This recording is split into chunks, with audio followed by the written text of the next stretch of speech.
সম্মানিত প্রিয় বন্ধুরা, আপনার বয়স যদি 60 থেকে 70 বছর বয়সে এসে আপনি যদি পৌঁছে যান, তাহলে আপনার জন্য 60টি লক্ষণ আপনার মধ্যে যদি আপনি দেখতে পান বা বুঝেন, তাহলে আপনাকে বুঝতে হবে কখন মারা যাবেন।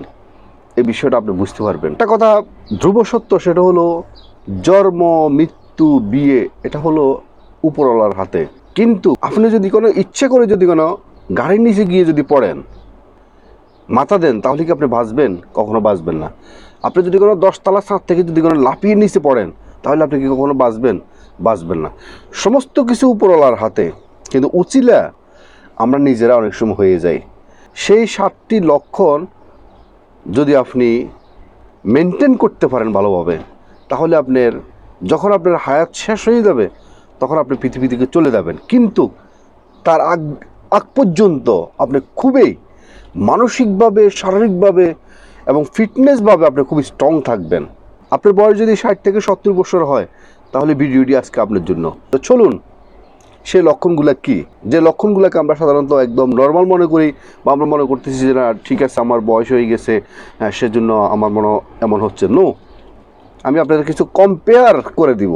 আপনার সেম আপনার বয়স, কিন্তু অন্য একটা মানুষের সাথে আপনাকে যখন তুলনা করবেন, দেখবেন যে সে অনেকটা স্মার্ট আছে, অনেকটা স্ট্রং আছে, কিন্তু আপনি কিন্তু সেই স্ট্রংনেস আপনার থেকে চলে গেছে। শুধু আপনার কিছু আপনি সেই লক্ষণগুলো দেখার পরেও আপনি নিজে যখন সতর্ক হচ্ছেন না, বা সতর্ক না হওয়ার কারণে আপনি তো মৃত্যুর ঝুঁকি নিয়ে আপনি চলতেছেন, এবং আপনার দেখা যাচ্ছে আপনি অল্প সময়ের মধ্যে হয়তো আপনি পৃথিবী চলে যেতে হবে। 1 নাম্বার হচ্ছে, আপনি যখন বাজারে যাচ্ছেন বা কোথাও যাচ্ছেন, বা কারোর সাথে আপনি দৌড়াচ্ছেন বা এক্সারসাইজ করার জন্য একটু দৌড় ঝাঁপ দিচ্ছেন, তখন দেখা যাচ্ছে আপনি যার সাথে দৌড়াচ্ছেন সে কিন্তু অনেকটা এগিয়ে আছে, কিন্তু আপনি কিন্তু পিছিয়ে পড়ে গেছেন, বা আপনি হাঁপাচ্ছেন, আপনার পাওয়ায় আর সেইভাবে কুলাচ্ছে না, আপনার বডি সেভাবে আপনাকে আর সাপোর্ট দিচ্ছে না। কিন্তু দেখেন, আপনার যে বয়সী যার সাথে আপনি দৌড়াচ্ছেন, সে কিন্তু ঠিকই খুব স্পিডে দূরে, এবং দেখা যাচ্ছে একটা বড় একটা গর্ত পড়ছে সামনে, সেই গর্তটা কিন্তু সে টবক দিয়ে সে গর্তটা পাড়িয়ে গেছে, কিন্তু আপনি সেই গর্তটা পারিতে পারেননি। আপনার চলাফেরা খুব আপনার অনেকটা স্লো হয়ে গেছে, তার স্পিড কিন্তু অনেকটা স্ট্রং আছে। আপনাকে বুঝতে হবে তার আরও অনেক হায়াত আছে, এবং সে তার হায়াত অবধি পর্যন্ত, মৃত্যুর আগ পর্যন্ত সে অনেক স্ট্রংলি সে তার জীবনযাপন পরিচালনা করতে পারবে। কিন্তু দেখা যাচ্ছে আপনি সেম তার বয়সী, কিন্তু আপনি আর সেভাবে তার মতো করে স্পিডলি হাঁটতে পারতেছেন না। একটা গর্ত দেখলে আপনার টবক দিয়ে সে গর্তটা পাড়িতে পারতেছেন না। আপনাকে বুঝতে হবে আপনার সময় শেষ পর্যায়ে চলে আসছে। সেজন্য আপনাকে কিছু খাদ্য অভ্যাস আপনাকে কিছু পরিবর্তন করতে হবে, এবং চলাফেরার মধ্যে আপনাকে কিছু পরিবর্তন করতে হবে, ঘুমের কিছু বিষয় আপনাকে পরিবর্তন আনতে হবে। তাহলে দেখবেন যে আপনার, এবং পায়ের কিছু এক্সারসাইজ আছে, সেই এক্সারসাইজটা আপনাকে করতে হবে। তাহলে দেখবেন যে আপনার যখন হায়াত শেষ হয়ে যাবে, তখন আপনি ঠিকই পৃথিবী থেকে চলে যাবেন, কিন্তু তার আগ অবধি পর্যন্ত আপনার পাও অনেক স্ট্রং থাকবে। কারণ যার পাও যত বেশি দ্রুত চলে, সে কিন্তু তার জীবনটাকে আরও তত বেশি সামনের দিকে এগিয়ে নিয়ে যেতে পারে। পায়ের এক্সারসাইজ বলতে সেটা হলো, আপনি প্রতিদিন 1 ঘন্টা হাঁটার একটা সময় বের করবেন। যখন আপনি হাঁটবেন, আপনার পায়ে যে তালুটা আছে না, তালুটা আপনার খুব এক্সারসাইজ হবে। যখন আপনার পা তালুটা যখন এক্সারসাইজ হবে, তখন আপনার ব্লাড সার্কুলেশনটা আপনার বৃদ্ধি হবে। তখন দেখবেন যে আপনার হাঁটার স্পিড আরও বেড়ে যাবে। তখন দেখবেন যে আপনার সে হাঁটার কারণে, আপনার রক্ত সঞ্চালন বেড়ে যাওয়ার কারণে আপনার শরীর দেখবেন যে অনেকটা স্ট্রং হয়ে গেছে, অনেকটা স্ট্রং হয়ে যাব, এবং দেখবেন যে আপনার কাছে অনেক কিছু ভালো লাগবে, আপনার কাছে ওরকম ক্লান্ততা আসবে না। খাদ্য অভ্যাসের বিষয়ে যেটা বলবো সেটা হলো, তৈলের খাদ্যটা আস্তে আস্তে ছেড়ে দেন। সব কিছুর মধ্যে তো তৈল দেওয়া হয়, কিন্তু সবচেয়ে কম তৈল ব্যবহার করবেন, সবচেয়ে কম তৈল ইউজ করা আপনি তরি তরকারি খাওয়ার জন্য চেষ্টা করবেন, এবং শাকসবজি খাওয়ার জন্য চেষ্টা করবেন, মাছ ডিম খাওয়ার জন্য চেষ্টা করবেন।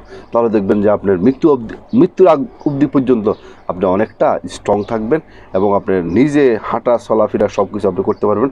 দেখবেন যে আপনার মৃত্যুর আগ পর্যন্ত আপনার কখনো লাঠি আপনার লাগবে না। এই যে লাঠি পথ দিয়ে হাঁটে না, আপনি এটা কখনো লাগবে না। 2 নম্বর সংকেত যেটা, সেটা হলো, আপনি দেখা যাচ্ছে আপনি কোনো কিছু দৌড়ছেন বা কোনো লেখালেখি করতেছেন, বা একটা চেয়ার এখান থেকে ওখানে নিচ্ছেন, বা একটা টেবিল ওখান থেকে ওখানে নিচ্ছেন, দেখা যাচ্ছে আপনার হাতের একটা কাঁপুনি শুরু হয়ে গেছে। কিন্তু দেখেন আপনার সেম বয়সী, এখন হয়তো আপনি ভাবতেছেন যে না আমার তো বয়স হয়ে গেছে, সেজন্য আমার শরীরের মধ্যে একটা ক্লান্ততা চলে আসছে, বা আমার হাতের মধ্যে একটা শক্তি চলে গেছে, সেজন্য আমার হাত কাঁপতেছে। নো, এটা হচ্ছে যে এটা আপনাকে একটা সংকেত দিচ্ছে যে আপনি আর কতদিন পৃথিবীতে বাঁচবেন। তো সেজন্য আপনি মৃত্যুর আগ পর্যন্ত যেহেতু আপনার অনেকটা স্ট্রং থাকতে পারেন, সেজন্য আপনাকে যে কাজটা করতে হবে। পাশাপাশি আরেকটা যেটা বলবো সেটা সেম আপনার বয়সী আরেকটা লোক, সে দেখা যাচ্ছে একটা বড় একটা পাতিল এখান থেকে ওখানে নিয়ে যাচ্ছে, একটা চেয়ার এখান থেকে ওখানে নিয়ে যাচ্ছে, বা দিব্যি লেখালেখি করতেছে, কিন্তু দেখা যাচ্ছে তার কোনো হাত কাঁপতেছে না, পা করতেছে না, সে কত স্ট্রংলি সে খুব ভালো আছে। তো সেজন্য আপনাকে কিছু অভ্যাস আপনাকে গড়ে তুলতে হবে। সেটা হলো আপনার খাদ্য অভ্যাসের কথা যেটা বলছি সেটা ঠিক রাখবেন, এবং পাশাপাশি আপনার হাতের কিছু এক্সারসাইজ করার জন্য চেষ্টা করবেন। একটু দৌড়াদৌড়ি করবেন, যখন দৌড়াদৌড়ি করবেন, হাত নাড়াড়ি করবেন, তখন দেখবেন যে আপনার হাতের দারুণভাবে আপনার একটা এক্সারসাইজ হবে। যখন আপনার হাতের এক্সারসাইজ ভালো হবে, তখন দেখবেন যে আপনার পাশাপাশি আপনার হাতটা অনেকটা স্ট্রং হয়ে যাবে গা, এবং দেখবেন যে আপনার মৃত্যুর আগ অবধি পর্যন্ত আপনার হাত অনেকটা মানে অনেক মজবুত, অনেক স্ট্রং হয়ে যাব। তখন আপনি কারোর উপরে নির্ভরশীল হতে হবে না, আপনি দেখবেন যে বা লাঠি ধরতে হবে না, লাঠি নিয়ে কখনো চলতে হবে না, আপনি নিজেই নিজের উপরে ক্যাপাবল থাকবেন এবং নিজের মতো করে আপনি চলতে পারবেন। 3 নম্বর সঙ্গে যেটা সেটা হলো, যখন আপনার এক পায়ের উপরে কখনো দাঁড়ায় থাকতে পারবেন না, আপনি একটু টেস্ট করে দেখবেন। আপনি এক পায়ের উপরে দাঁড়াইলে আপনি পড়ে যাচ্ছেন, হয়তো আপনি ভাবতেছেন যে এটা তো আমার বয়স হয়ে গেছে সেজন্য আমি সম্ভব হচ্ছে না। নো, এটা হচ্ছে যে আপনার পায়ের যখন রক্ত সঞ্চালনগুলো যখন আপনার স্থবির হয়ে যা মানে বন্ধ হয়ে যা, তখন কিন্তু আপনার এই সমস্যাটা দেখা দেয়। এবং যখন আপনার এক পায়ের উপরে যখন আপনি দাঁড়িয়ে থাকতে পারবেন না, তখন আপনাকে বুঝে নিতে হবে যে আপনার শীঘ্রই আপনার মৃত্যুর পথে যাত্রী হিসেবে আপনি বেঁচে আছেন। তো সেজন্য 4 নাম্বার, যদি আপনার কাছে এমন মনে হয় যে আপনি ঘুমাচ্ছেন, হঠাৎ করে আপনার ঘুম ভেঙে গেছে, ঘুম ভেঙে যাওয়ার পরে আপনি আর ঘুম আসতেছে না, বা আপনার ঘুম আসতে আপনার অনেকটা কষ্ট হয়, মানে খুব ডিপ্রেশনভাবে আপনি ঘুমাচ্ছেন, মানে কোনোভাবে আপনার ঘুম আসতেছে না, আপনি খুব এলোমেলোভাবে ঘুমাচ্ছেন, তখন আপনাকে বুঝতে হবে যে আপনার শেষ সময় এসে গেছে। কিন্তু এর মধ্যেই শেষ সময় আপনার এসে গেছে, এটা আপনার সংকেত, কিন্তু আপনার সংকেতটাকে আমরা ওভারকাম করার জন্য এবং আপনার মৃত্যুর আগ পর্যন্ত আপনি সুস্থ স্বাভাবিক থাকার জন্য আপনি যদি একটা সুন্দর একটা ঘুম যেতে পারেন, সেই উপায় আপনাকে বের করতে হবে।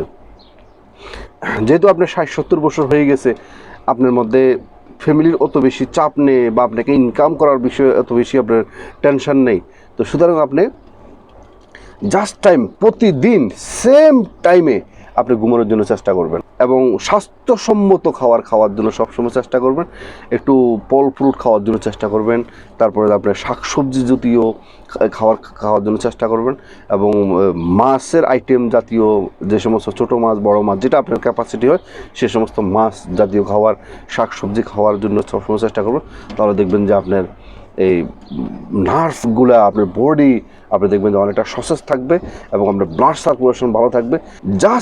প্রতিদিন জাস্ট টাইমে আপনি ঘুমাতে যাবেন, দেখবেন যে আপনি যখন জাস্ট টাইমে ঘুমাতে যাবেন, তখন এটা আপনার একটা অভ্যাসে পরিণত হয়ে যাবে। দেখবেন যে আপনার বরাবর আপনার ঘুম হবে। যখন আপনার 8 থেকে 9 ঘন্টা যখন আপনি বরাবর ঘুমাবেন, তখন দেখবেন যে আপনার মধ্যে আর কোনো মানসিক টেনশন থাকবে না, মানসিক চাপ থাকবে না। দেখবেন যে আপনি একটা ইয়াং জেনারেশনের মতো আপনি অনেকটা সুস্থ স্বাভাবিক থাকবে। 5 নাম্বার, সকালবেলা আপনি যখন নাস্তা খাবেন, চেষ্টা করবেন জাস্ট টাইমে নাস্তা খাওয়ার জন্য। দুপুরবেলা যখন খেতে যাবেন, জাস্ট টাইমে খাওয়ার জন্য চেষ্টা করবেন, এবং বিকালবেলা যদি হালকা নাস্তা পানি খান, সেটাও আপনাকে জাস্ট টাইমে খাওয়ার জন্য চেষ্টা করবেন। এবং সমস্ত খাবারগুলা চেষ্টা করবেন যে কম খাবেন, সমস্যা নেই, স্বাস্থ্যসম্মত খাওয়ার জন্য চেষ্টা করবেন। কারণ হচ্ছে আপনার শরীরের যে আপনার ভিতরে যে হজম শক্তি করার যে ক্ষমতাটা, ওই মেশিনটা এটা কিন্তু একটু দুর্বল হয়ে গেছে বয়সের কারণে। তো আপনি যদি কোনো এখন সেটা যদি কোনো আপনার পেটের ভিতরে চলে যায়, সেটা কিন্তু সহজে হজম হবে না। তো যখন হজম হবে না এটা, তখন কিন্তু এটা আপনাকে আরও ক্ষতি করার জন্য, আপনাকে মৃত্যুর দুয়ারের দিকে ঠেলে দেওয়ার জন্য এটা বেশি কাজ করবে। এবং চাপ কীভাবে আপনি সামলাবেন? অনেক বয়স্ক মানুষ আছে, দেখা যাচ্ছে 60-70 বছর হয়ে গেছে, তার ছেলে মেয়ের বিষয়, তার পারিবারিক বিষয়, সম্পদের বিষয়, নানান বিষয় সে সার্বক্ষণিক প্রচণ্ড পরিমাণে সে টেনশন করে। হ্যাঁ, টেনশন দেখা যাচ্ছে সে টেনশন নিতে পারে না। যখন টেনশন নিতে না পারার কারণে দেখা যায় তার খাওয়ার সমস্যা হয়ে যায়, তার ঘুমের সমস্যা, তার ডায়াবেটিসের সমস্যা সৃষ্টি হয়ে যায়। তারপর দেখা যাচ্ছে সে মানে যেটুকু সে বৃদ্ধ হওয়ার কথা না তার চেয়ে দ্রুত আরও সে বৃদ্ধ হয়ে যাচ্ছে এবং তার মৃত্যুর দুয়ারে সে আস্তে আস্তে এগিয়ে যাচ্ছে। তো সেই জন্য যতটুকু সম্ভব যখন আপনার 60-70 বছর হয়ে যাব, সমস্ত মেনটেনেন্স, পারিবারিক বিষয়, সামাজিক বিষয়, আপনার অর্থনৈতিক বিষয়, সম্পদ আদির বিষয়, সমস্ত বিষয়ে মাথা খুব ঠান্ডা রেখে খুব সূক্ষ্মভাবে এগুলো মেনটেন করবেন। কোনোভাবে চাপ নেওয়ার দরকার নেই। যে জিনিসটা আপনার কাছে চাপের মনে হবে সেটা আপনার ছেলে মেয়েদের উপরে মানে দিয়ে দিবেন, কোনোভাবে চাপ নেবেন না। যেতটুকু আপনি ফ্রি হয়ে যাবেন, যতটুকু ফ্রিনেস আপনার মধ্যে আসবে, তত বেশি আপনি সুন্দরভাবে মৃত্যুর আগ পর্যন্ত আপনি বাঁচতে পারবেন। দেখবেন আপনার কোনো ডক্টর কবিরাজের আপনার কখনো প্রয়োজন হবে না। 7 নম্বর এবং সর্বশেষ, যখন আপনার 60-70 বছর হয়ে যাবে, তখন এই বয়সে মানুষের একটু সহানুভূতির প্রয়োজন হয়, একটু কেয়ারনেসের প্রয়োজন হয়, একটু আবেগ ভালোবাসা তাদের মধ্যে সৃষ্টি হয় এবং কাছের মানুষগুলোকে দেখতে একটু তার ভালো লাগে এবং অনেক সময় তার মেজাজ খিটখিটে হয়ে যায় এবং তার সমস্ত রোগ অসুখে তাকে অনেকটা আক্রমণ করে। এই মুহূর্তে আপনাকে আমি যেটা পরামর্শ দেবো সেটা হলো, আপনার এই বয়সে আপনি যে ধর্মের সাথে জড়িত আছেন সেই ধর্মকে 100% মানার চেষ্টা করবেন। পাশাপাশি আপনি যে সমাজে বসবাস করতেছেন, সামাজিক কিছু টুকটাক দায়িত্ব নিয়ে চলবেন। সামাজিক মানুষের সাথে হাসবেন, চলবেন, কথা বলবেন, ওদের সাথে একটু সময় কাটাবেন। দেখবেন যে আপনার অনেক ভালো লাগবে। তখন দেখবেন আপনি মেন্টালি আপনি অনেকটা ফ্রি হবেন। যখন আপনি মেন্টালি যখন ফ্রি হবেন, তখন আপনি দেখবেন যে বডি সার্কুলেশন আপনার ভালো হবে। হঠাৎ করে খবর এসছে যে আপনি পৃথিবী থেকে চলে গেছেন, আপনার কোনো ডক্টরের প্রয়োজন হয় না, কোনো লাঠি বদ্দি হাঁটতে হবে এরকম কোনো প্রয়োজন হয়নি, কোনো কবিরাজের প্রয়োজন হয়নি। আপনি অনেক সুস্থ স্বাভাবিক ছিলেন। এইভাবে অসংখ্য মানুষের খবর আসে না যে ওদিন তো আমি দেখিয়ে এসেছি, আমার সাথে কথা বলছে, হাসিমাতি কথা বলতেছে, দেখা যাচ্ছে কোনো টেনশন নেই, খুব হাসিমাতি কথা বলতেছে, হঠাৎ করে শুনলে উনি মারা গেছে। এরকম কিছু মানুষ থাকে। যে সংকেতগুলো আমি বলছি আপনাকে, এই সংকেতগুলো আপনি দেখার পরে আপনি মনে করতেছেন যে না, আমার তো হয়তো বয়স হয়ে গেছে, সেই জন্য আমার এই অবস্থা হচ্ছে। ঠিক আছে, বয়স হওয়ার পরে মানুষের এরকম হয় এবং বিশেষ করে মানুষের ভিতর থেকে মানুষ যখন হ্যাপি থাকে না বা মেনটেনেন্স করতে পারে না, লাইফস্টাইল চেঞ্জ করতে পারে না, তখন কিন্তু মানুষ আস্তে আস্তে, একটা কথা আছে না, আপনার বনের বাঘে খায় না, মনের বাঘে মানুষকে খেয়ে ফেলে। তো আপনার মনের বাঘ যেহেতু আপনাকে খেতে না পারে, সেই জন্য আপনার লাইফস্টাইলটাকে চেঞ্জ করে রিল্যাক্সে চলাফেরা করেন, তাহলে দেখবেন যে আপনার বাকি জীবনটা অনেকটা সুন্দর যাবে। আপনার জীবন তো অনেক করছেন, আপনার ছেলে মেয়ে বউ বাচ্চা সবার জন্য জান প্রাণ উজাড় করে দিয়ে সমস্ত কিছু আপনার সবার জন্য করছেন। আজকে নিজে একটু রিল্যাক্স হন, নিজেকে একটু বোঝেন, নিজেকে একটু ভালোবাসেন, নিজেকে একটু কেয়ার করেন, একটু হাসিমাতে চলার চেষ্টা করেন, তাহলে দেখবেন যে আপনার মৃত্যুর আগ পর্যন্ত আপনি অনেক ভালো থাকবেন। আজকের মতো ভিডিওটি এখানে শেষ করলাম। ভিডিওটি যদি আপনাদের ভালো লেগে থাকে অবশ্যই একটা লাইক করবেন, একটা কমেন্ট করবেন এবং আপনাদের বন্ধু মহলের কাছে ভিডিওটি শেয়ার করে দিবেন। এবং সকল আমার বড় ভাই যারা বৃদ্ধ বাবার বয়সী আছেন, সবাই যাতে ভিডিওটি দেখে উপকৃত হয় এবং তাদের লাইফস্টাইলটাকে যদি তারা চেঞ্জ করতে পারে, তাদের সুন্দর জীবনযাপন পরিচালনা করতে পারে। এবং যারা নতুন, অবশ্যই মিয়াজি ফিলোসফি চ্যানেলকে সাবস্ক্রাইব করে অল নোটিফিকেশন অন করে রাখবেন এই ধরনের নতুন নতুন ভিডিও পেতে। এবং যারা আগে সাবস্ক্রাইব করছেন আপনাদেরকে অসংখ্য ধন্যবাদ। Thank you for watching.